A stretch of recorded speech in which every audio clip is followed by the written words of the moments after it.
Analyst, and I'll begin with you, Mr. Bigambo. Why is Ruto's visit in Homa Bay and Migori counties causing a lot of ripples? Well, first, Deputy President William Ruto has got various moves to make on the political chessboard. One is that he wants to demonstrate political and administrative effectiveness that will be very instrumental in him making his quest and bargain for the presidency upon the retirement of President Kenyatta in 2022. Secondly, Deputy President William Ruto is trying to work ahead of time, which means that he wants to outmaneuver even any possible fierce opponent that he may face at the presidential contest in 2022. Thirdly, Deputy President William Ruto is trying so hard to try and challenge and overcome what is in our records in the history of this country, the presidential history that is there for all of us to see. One, remember that there is no deputy president or vice president in this country, for that matter, who has ever ascended to the presidency smoothly. In fact, there is no president in this country who has ever helped his deputy to win over the presidency. Remember, for example, that upon the ascension to power of President Moi after the death of Jomo Kenyatta, it was not easy. In fact, if you were to look through the prism, you'd realize that except for that demise, President Moi struggled to outmaneuver some people who had positioned themselves to inherit political power from Jomo Kenyatta. When you look at the time of President Moi and his vice president, George Saitoti, you remember the words that still ring a bell in our minds.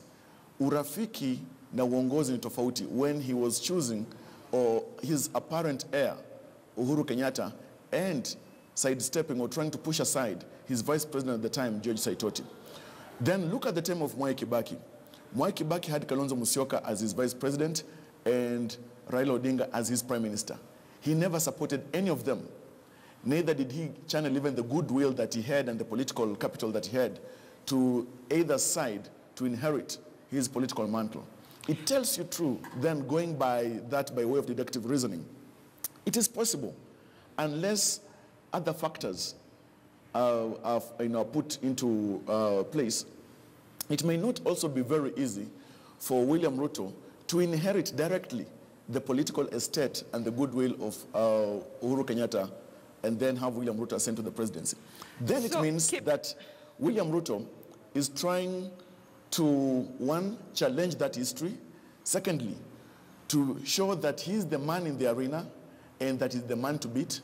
And then to try and fight beforehand any kind of political misfortune or kind of political traps that may be ahead of him. All right, so let me bring in Advocate Karuri Kipchumba.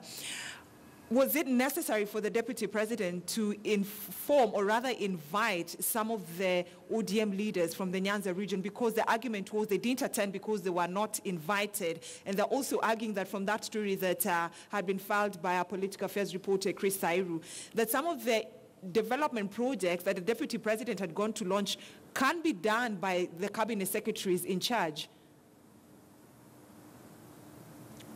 Thank you. I believe that the members of Parliament, Mbadi and Junet, are on record for saying various things about the Deputy President.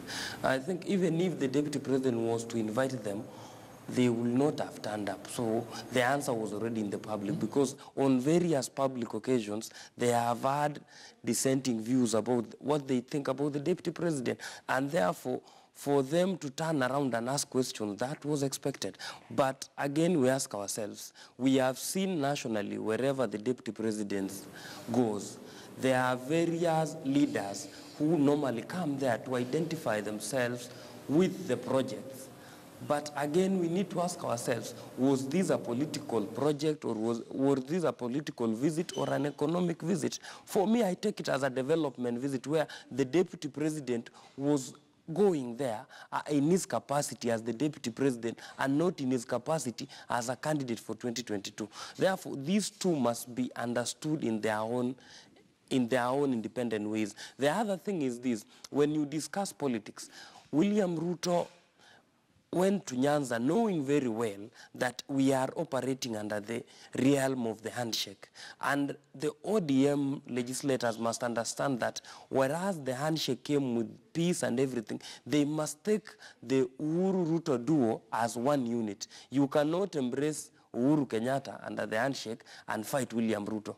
That is hypocrisy. But Kipchumba, if you look at it clearly, the Deputy President William Ruto's visit to Nyanza region comes just days after Baringo Senator Gideon Moi was in Nyanza region, and opposition politicians were actually urging him to join hands with the Raila Odinga. I believe that William Ruto, being the deputy president of this country, has an itinerary that is not determined by political moves by other politicians or local leaders. It is determined by a diary and an itinerary which must have been set out that on this day and this, the deputy president will be visiting, let's say, Homa Bay and Migori counties. So I think it will be a misconception to believe that the deputy president went there because Gideon Moi was there. Also, there's something else that we must understand, that currently we are not in a political season. Therefore, the issue of our traditional voting blocks does not suffice, because now he is in his capacity as the deputy president, elected by the people of Kenya and paid by the taxpayers to do whatever he's doing. The other misconception is also that they're thinking that he is launching what ought to have been launched by a minister. We understand that in our constitution, we do not have clear roles for a deputy president, and as such, he must do whatever he must do so that he can be felt as a national leader and as a politician also. Mr. Bigambo, you've heard what Karori Kipchumba said, that cabinet secretaries don't have a specific role, that the rule is not laid out for them on what to do. So it was right for the deputy president to go and launch this project. But even as you respond to that statement, my question is, was the deputy president also trying to water down Baringo Senator Gideon Moi visit to the Nyanza region? I would like to use my lances and scalpel to cut the skin and go deeper into the flesh. One, factually speaking, the politicians from Nyanza appreciate one hard fact, that with time and age and now the kind of fortunes and direction that Raila Odinga is taking with his new continental role, aware too of his age, etc., they know very well that the political estate of Raila Odinga is up for grabs. It does not mean that Raila Odinga has distanced himself or cut off his appetite for the presidency or his quest in future times. That is entirely left to Raila Odinga to make his decision. However, they are jostling also for political influence and to retain that bloc as it is. They're also aware that given chance and room, William Ruto is not a man that will leave that whole bloc unaffected. They know very well that he wants to try and wade into the political waters of Nyanza and come out with whatever chunk that he may of that political bloc. And that is why you can read through the sentiments beyond the surface. When you look through the sentiments of the leaders, then there is much more that you can pick other than the issue of complaining about the deputy president, for instance, going to launch projects in Nyanza. The other fact is that the deputy president, as we are aware, is trying to assemble his arsenal, political arsenal. He's trying to make inroads into Western, into Nyanza, etc. He's trying to make new friends, and by making new friends, he's going to make new enemies, as well as he may retain other old enemies. That is politics. And they also know very well that he has got ambition driving him. The winds of ambition are not far from his back, and that's what they are aware of. Aware too that Nyanza itself has not organized its team politically to see who is it that is likely to take the baton from Raila Odinga and bear the mantle and inherit that estate and speak for the people of Nyanza in that wider region.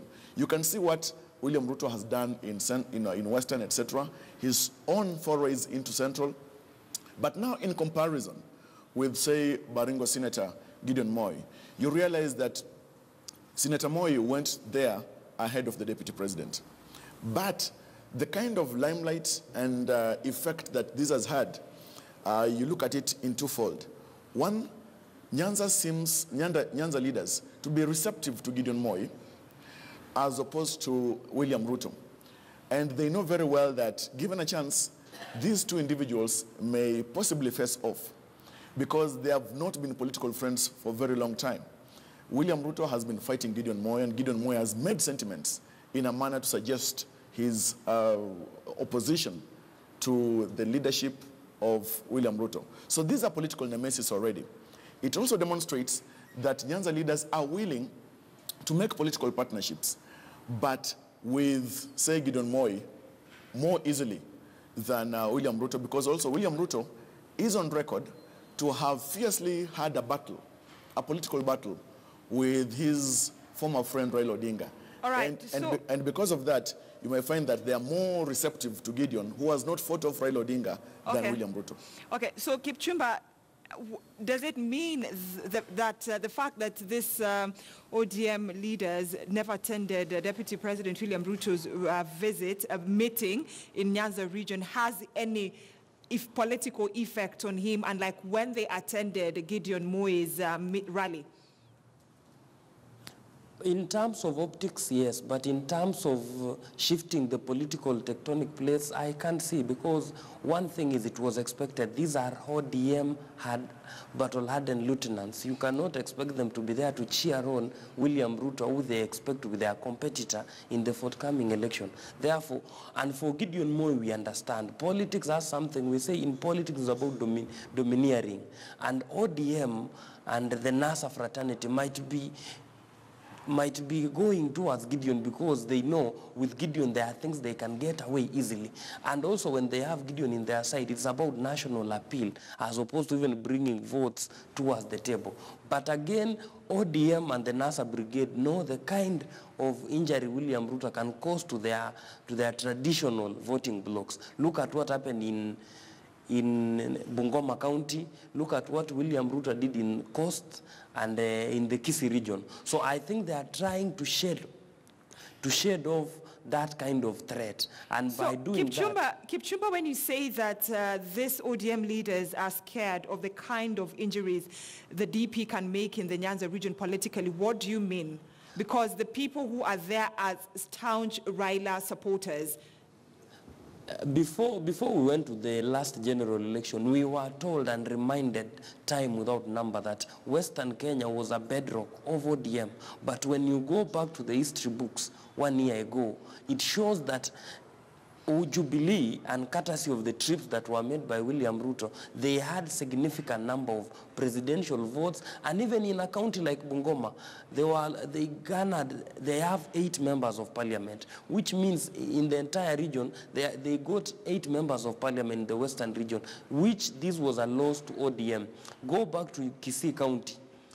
Jubilee took one of the Gusii counties, and the other one was a battle that the numbers show that NASA lost. So I think they are fearing for a repeat of the same. But I can tell you this, when you look at the political dynamics of Migori, from a political strategy point of view, there are a lot of low-hanging fruits for William Ruto around there to dominate.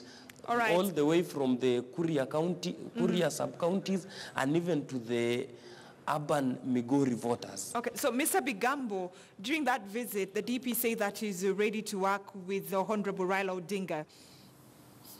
Well, you see, at times you need to critically take a look into the words of Deputy President William Ruto. Remember that he has struggled even with the issue of the handshake. He has struggled with the embrace. And lately, of course, even if you were to read some of the words of his political vanguards and lieutenants, Kipchumba Murkomen and others, you realize that they have seen it is a bit futile to keep on waging war against Raila Odinga, who is working closely with his brother, Uhuru Kenyatta. Now, politics is very dynamic. People change, positions, they make shifts that work for their political interests. William Ruto may be coming to a realization that he may want to find a different strategy of engaging Nyanza than fighting Raila Odinga. And he needs that vote and that national appeal. It is for that reason that you may read through his sentiment saying that Raila Odinga has accepted to work with government. Who will fight that position of Raila Odinga? Now, when you see the Nyanza leaders also demonstrating their reservations with the visit and the political welcoming of William Ruto, it tells you that all still is not well, all has not been ironed out politically between William Ruto and Raila Odinga. And it's a question of trying to use the handshake for political convenience. So are you, Mr. Bigambo, are you trying to say that Ruto's visit to Nyanza is a way of trying to mend the political woes that he's been having with the Right Honorable Raila Odinga? He is on a charm offensive. And remember, he made that charm offensive to counties that are politically vulnerable right now. Homa Bay, we know very well that the governor is having some political misfortunes. Homa Bay, political misfortunes going by the court case that is hanging around his neck like a millstone. And because of this, these politicians need some kind of support and political goodwill in the hope that it can help them stay or have that political buoyancy to survive a full term. Remember yesterday, for example, when the other day when Governor of Migori, Obado, was addressing the people, he relayed greetings from the governor of Homa Bay, who was not there. That is a coded message.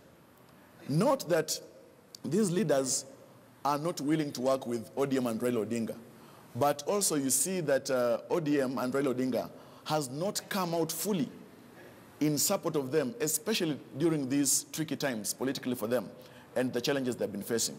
All right. And that is why they are trying to reach out and to show that they can stand on their own 2 feet and have their own political survival. All right. And that is what William Ruto is taking advantage of. All right, Karori Kipchumba, as we bring this conversation to an end, I'd also like to hear from you what is likely to play out in 2022 when it comes to Raila's choice. Will he support Gideon Moi or will he support the Deputy President? 2022, to discuss 2022 today with certainty will be a lie, but we can use the projections we have seen to deduce some things that might happen in 2022.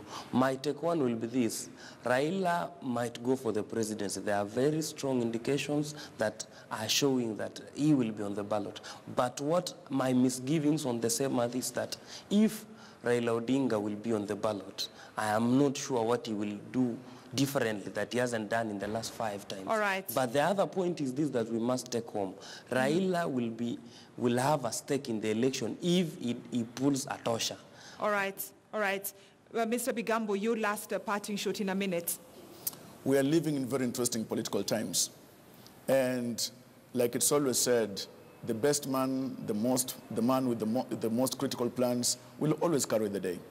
But in all this, our leaders should realize that elections now being behind us, less energy should be focused on political maneuvers and see how they can work to deliver the promises they made to the people.